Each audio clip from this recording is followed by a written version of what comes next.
Assalamualaikum warahmatullahi wabarakatuh, sahabat sekalian. Pada episode kali ini kita akan membahas tentang sejarah asal-usul Sunda, di mana kita akan bahas secara singkat dan juga penjelasan dari beberapa aspek. Yang pertama yaitu secara kependudukan, bahwa suku Sunda berasal dari keturunan Austronesia yang bermigrasi dari Taiwan melalui Filipina ke Jawa sekitar tahun 1500 sampai 1000 sebelum Masehi. Suku Sunda adalah salah satu suku bangsa terbesar di Indonesia, yang mayoritas mendiami wilayah Provinsi Jawa Barat dan Banten. Selain itu, ada teori yang menyatakan bahwa nenek moyang suku Sunda berasal dari daerah Sundalandia, sebuah daratan besar yang kini membentuk Laut Jawa, Selat Malaka, Selat Sunda, dan kepulauan di sekitarnya.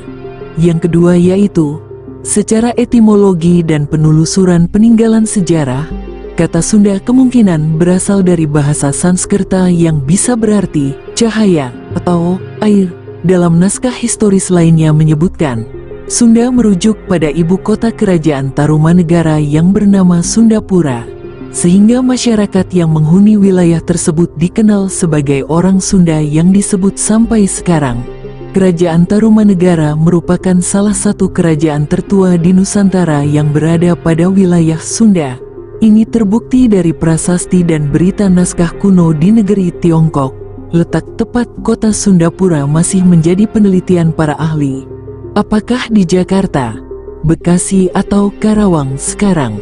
Hanya saja di Karawang terdapat situs percandian Batu Jaya seluas 5 km persegi, yang menunjukkan tumbuh kembangnya kebudayaan Sunda sejak abad 2 Masehi hingga abad 12 Masehi. Catatan sejarah tertua yang sudah ditemukan mengandung kata Sunda adalah prasasti Kebon Kopi II.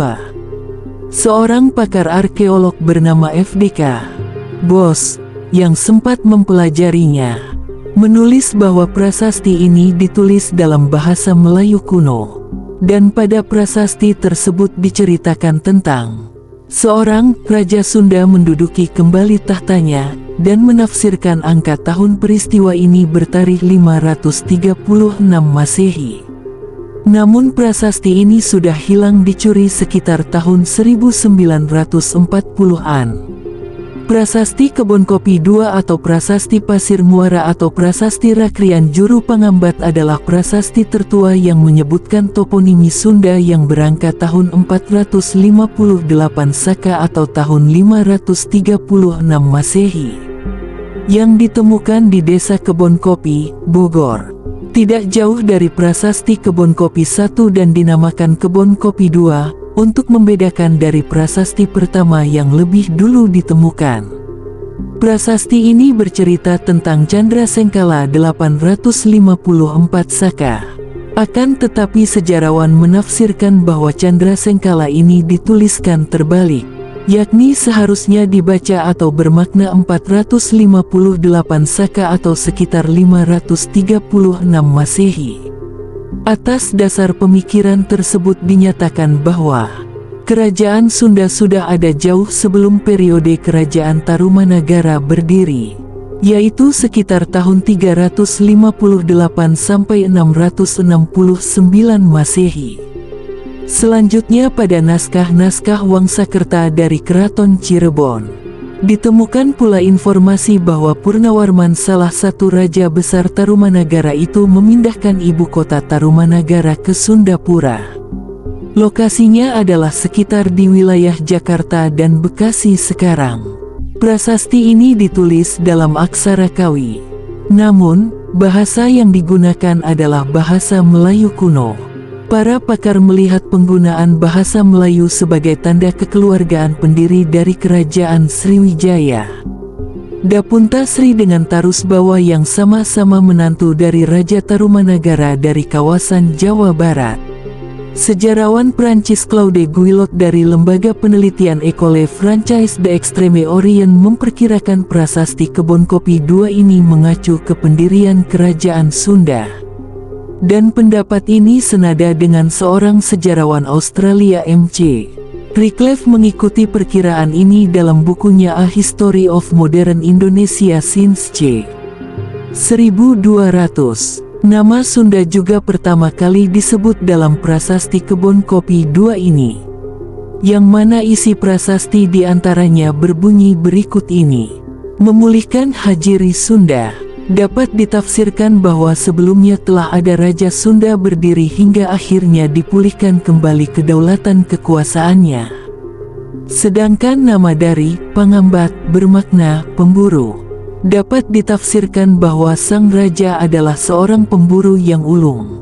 Selanjutnya ada prasasti lain yang menyebutkan toponimi Sunda adalah Prasasti Sanghyang Tapak 1 dan 2, yaitu berkisar tahun 952 Saka atau 1030 Masehi. Dan Prasasti Horen di Kediri Selatan yang berasal dari zaman Air Langga di Jawa Timur. Dan yang terakhir yaitu Catatan dari Nagara Kertagama, sebuah karya dari Empu Prapanca, menuliskan tentang Majapahit dengan Patih Gajah Mada sekitar abad 13 Masehi, di mana Patih Gajah Mada mengucapkan Sumpah Palapa. Dalam sumpah itu mencantumkan Sunda sebagai salah satu daerah yang harus dikalahkannya juga dikuasai. Tercantum dalam Nagara Kertagama dengan tegas dan jelas dalam sumpah tersebut yang berbunyi, jika telah menundukkan seluruh Nusantara di bawah kekuasaan Majapahit, saya baru akan melepaskan puasa. Jika saya telah mengalahkan Gurun, Seram, Tanjung Pura, Haru, Pahang, Dompo, Bali, Sunda, Palembang, Tumasik, demikianlah saya baru akan melepaskan puasa. Semua ini adalah sedikit informasi mengenai asal-usul dan sejarah Sunda. Semoga ini bermanfaat dan membantu kita menambah pengetahuan dan wawasan tentang sejarah Nusantara sebagai kekayaan budaya bangsa Indonesia. Terima kasih.